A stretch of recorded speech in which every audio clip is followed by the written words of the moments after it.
Hi, this video is going to be something different, something I've never done before and I've never been asked to do before. A couple weeks ago, I was contacted by a fellow named Tomsy Jack, and Tomsy Jack works for a company that makes this. And he asked me if I was willing to make a review video about his product, and if I was, he would send me one so I could review it. And no one's ever asked me to review a product before. I've done a few little product reviews of things I use, but I figured we'll help Tomsy out and review his product. Since this is a new type of video, Harvey's here today, and he's overseeing what goes on. You all know Harvey, don't you? Harvey's a hedgehog. And Harvey is the executive producer of all of our YouTube videos, and he's here to make sure that I hit all the high points and cover everything thoroughly and give a good, honest review. So let's get into it. This came in about a week ago. I think it was on Monday, actually. I've been tempted to open it up, but I decided not to. If we read the description of the packing list, it says it's a Boltune Bluetooth 5.0 transmitter and receiver, 2-in-1 3.5 millimeter stereo auxiliary adapter, low latency with aptX ACC, 2 devices, something electronics. So let's open it up and see. I was surprised when he inquired about this that it actually came from Amazon. It didn't occur to me that he would be selling his products on Amazon, but I guess that makes sense. This is not typically the world that I work in, but that's okay. Right off the bat, it's a nice box. It's nicer than average, but not one of those over-the-top kind of things. Oh, look, and we have a booklet or something inside that says hello on it. So let's take a look at this real quick first. You know, everything nowadays, when you buy it, you have to have this initial like lifestyle thing with everything that you open up nowadays. So here's our Boltune user guide, Bluetooth adapter. We'll look at this more thoroughly as need be. Unlike, oh, it comes in many languages, so that's a good thing. Worldwide, I suppose. Unlike lots of other YouTube reviews that sometimes I watch, I actually believe in reading the manual, because reading the manual means you'll get the very most out of the product that you've just paid your good money for, instead of just trying to figure it all out on the fly and not looking at it. So for right now, we'll let Harvey review the manual. Here we have a little thank you for your purchase. Register your product at boltune.net/warranty. As a little gift, you can extend your warranty from 12 to 30 months. I assume that's probably free. Perhaps we'll go online and see if we can register this and see if we get the extended warranty for no additional charge. Here we have a QR codes. So I guess you can scan that with your phone, because nobody uses desktops anymore, or hardly even laptops. Everybody does everything on their phone. We'll give that to Harvey too, because since he's in charge, he'll probably want to register it for the warranty. So here we have our Bluetooth adapter, nice cushioned foam to hold it in place, and underneath in the bottom of the box we've got a bunch of cables, which is good. So what do we have here? We have a USB cable, standard USB, mini USB. Everybody's got a drawer full of these, I imagine, but you'll need this mostly for charging, I think. Here we have a standard 3.5 millimeter stereo audio cable, male ends on both. Here we have a 3.5 millimeter to stereo RCA adapter. It's a nice touch, because you need one of these. If you're going to plug this into your home stereo or something like that, you need one of these. And while a lot of people may have these, not everybody does. So it's nice they gave you that. And here we have, I believe, what is an optical cable, and this is somewhat more modern than RCA cables, probably only by 3 decades. This is an optical cable. I think it probably has a fiber optic cable inside of it. So if it's your optical out and optical in for some types of stereo systems and things like that. So they sort of gave you everything here that I think you need. Let's go ahead and open this up. And it's a nice little bitty thing. And here we have our Boltune Bluetooth transmitter and receiver. And what does it say on the back? It says wireless adapter model BT-BA001, input 5 volts at 500 milliamps, has an FCC registration number, has a serial number down here, which I assume Harvey's going to need when he goes online to extend the warranty. It's got this sort of grippy, soft material here in the center, so if you put it down on the workbench, it doesn't want to slide around too easily, so it won't fall off on the floor, off the table or something, and cause a problem. Here on the side, we have some switches. We have TX and RX for transmit and receive. We have SPDIF and AUX. I don't know what SPDIF is. See, this is why you have to read the manual. If you don't read the instructions, you're going to miss out. Here on the back, we have an auxiliary jack. We have the mini USB jack, and these would be our optical transmit and receive connections for our optical cable. Here on the front, we have a power on-off switch.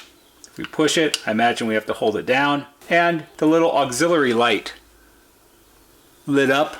The indications on here, we have transmit, received, auxiliary. All those must be your output. So you can switch it between receive and transmit.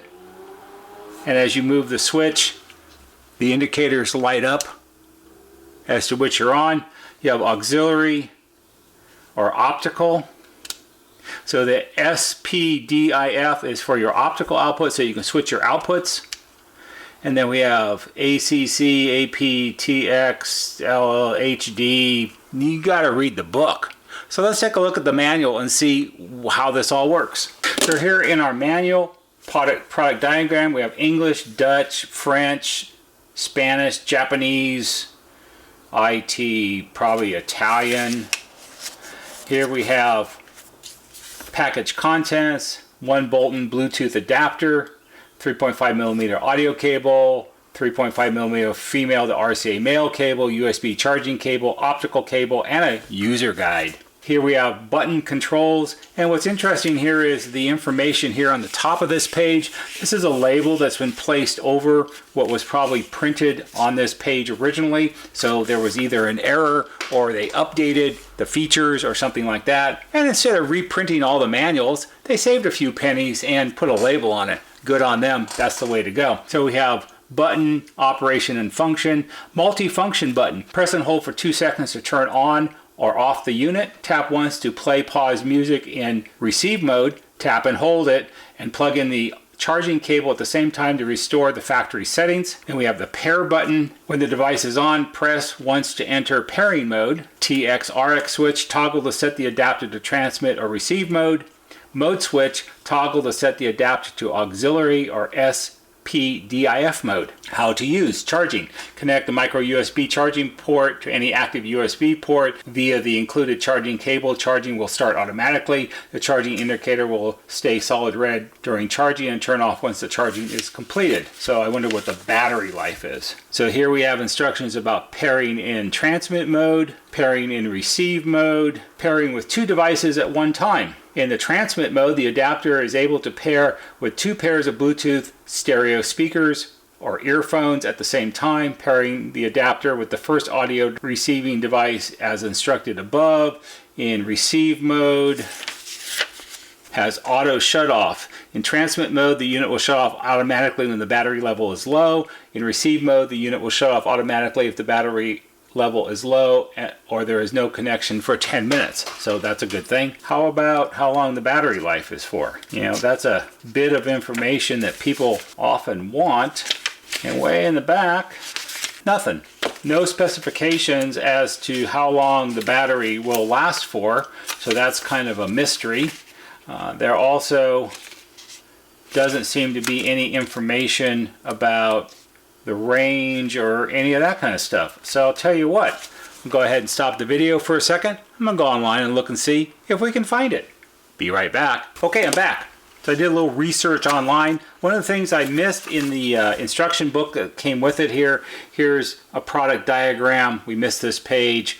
It tells about LED indicators, pair button, multifunction button, transmit receive switch, mode switch, auxiliary port, optical out, optical in, USB charging port. So that's all good. Although there are no specifications about the battery. So I looked online. I actually went on Amazon because that's where they're selling this, so we might as well look there. Specifications are Bluetooth 5.0 wireless transmitter receiver, lithium polymer battery, up to 20 hours playtime, supports aptX HD standard CD quality, 16-bit, 24-bit, stream, better than CD listening experience, all the usual stuff. Easy to use Bluetooth adapter, reconnects quickly, dual stream connection, Boltune Bluetooth transmit for TV music compared to Bluetooth headphones or speakers. Doesn't really give you a range on it, but it is supposed to be Bluetooth 5.0, so it should have good range on it. I suppose I could look up what Bluetooth 5.0 range is, but as I recall, I think you get about 30 or 40 feet with it. That's what I would expect. I still think those specifications should be here in the back of the manual because I don't think you should have to go online to find that out, even though I know a lot of people don't read the manual and like that.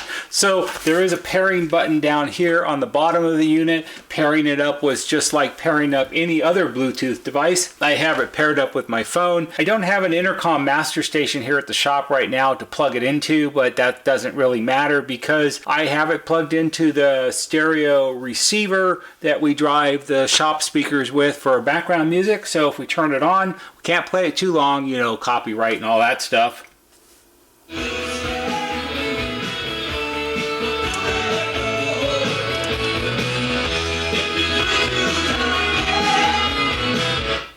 Seems to play just fine.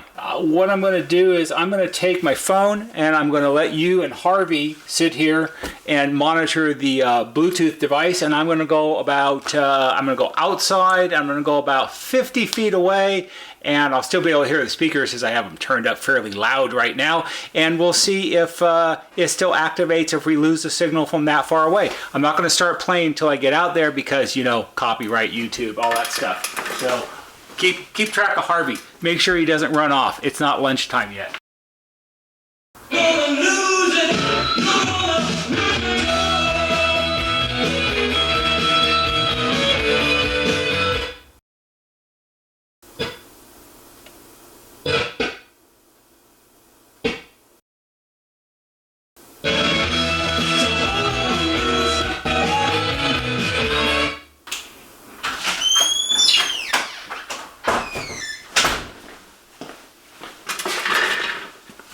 Okay, I'm back. So I can verify that the range on it, it's about every bit of 50 or so feet from this point right here. I went further out than that. I went about 80 feet, which is all the way at the back of the property where the shop is, and it wouldn't work out there at all. It's too far away, but it easily worked at 50 feet, which is, I think, what I would sort of expect for a Bluetooth transmit receive device. So how does this work in with what we do around here? Well, it's really popular still, as I made other videos about. People want to be able to play their own music through their intercom systems, and if you put the auxiliary input jack on your master station like we show in other videos here, you can use a device like this. Some people go for the little Bluetooth receivers that plug directly into the jack, but sometimes people have their master stations, it's in the kitchen where the desk is or near the kitchen counter or something like that. And then you can have a device like this that can sit on the counter. In fact, this particular one right here, next week on Tuesday, I'm going to see a regular customer who called me and said, hey, I want you to put one of those auxiliary input jacks on my 4406 because I want to be able to use it for Bluetooth. And do you know which a good Bluetooth receiver I should get to plug into it? And I told him, don't worry about it. I got something for you. And I'm going to actually give him this one because he's a good long-time customer. I can do that since it didn't cost me anything and it's a good use for it. Otherwise, it'll just sit in a drawer somewhere and all of that. I think that it seems to be a, you know, decently made. It's got a good case. It's sealed up nicely. I think some of the things about it that would be better to have, a little more specifications in the manual is always a good thing. I think also for some people, it's nice they gave you the charging cable, but how about a little USB charger? You know, those things nowadays cost probably about 25 cents to manufacture. Well, I suppose a lot of people have extra USB chargers floating around their house.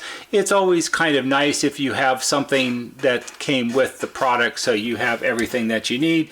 I think that would have been a nice addition to it. I'm not sure exactly for a lot of people how important the optical cable thing is, because that's not really the world that I work in.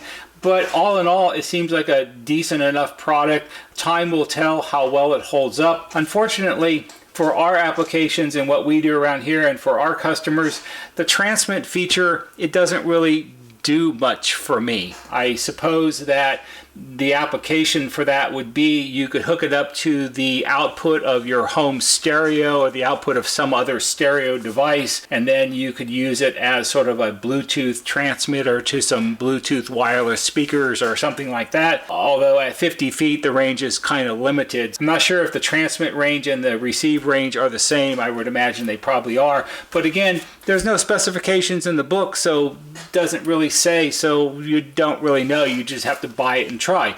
But at the price of it, which is on Amazon, it seems to be selling for $31.99 and free shipping. So that's very good. It's not expensive. It's only about $10 more than if you buy one of the little ones that you have to plug in directly, and you get the cables and everything with it, and it comes in a nice box, and it is a transmitter, so that's a good thing. The other thing which would be interesting to know, which I couldn't find any information about, is if you leave it powered by a USB charger on the USB cable all the time, does it run off the USB charger, or does it maintain the battery and run off the battery all the time, or does it only charge the battery when it's turned off? It doesn't say that anywhere, and that's kind of an important thing to know, because lots of times if you're going to leave this connected to a device permanently, you're not going to move it around from device to device, and you want to run it off a charger, it would be good to know how that works out. So again, a little more detail and that kind of information goes a long way. Harvey says he thinks I did an excellent job, and he's all ready to go online and register it and get the extended warranty, because he likes extended warranties. Ask him about the first flat screen TV he ever bought, and he did buy the extended warranty, and he made out on that, so he's a big believer in that nowadays. I hope you found this interesting and perhaps helpful. If you did, please give it a thumbs up on YouTube, because that always helps. There'll be a banner right here that shows you how to subscribe. Go to our YouTube homepage, click on the bell, and when you click on the bell, click to receive all notifications, and every time we post a new video, you'll get a notification and you can watch it. That's all for today. See you on the next video.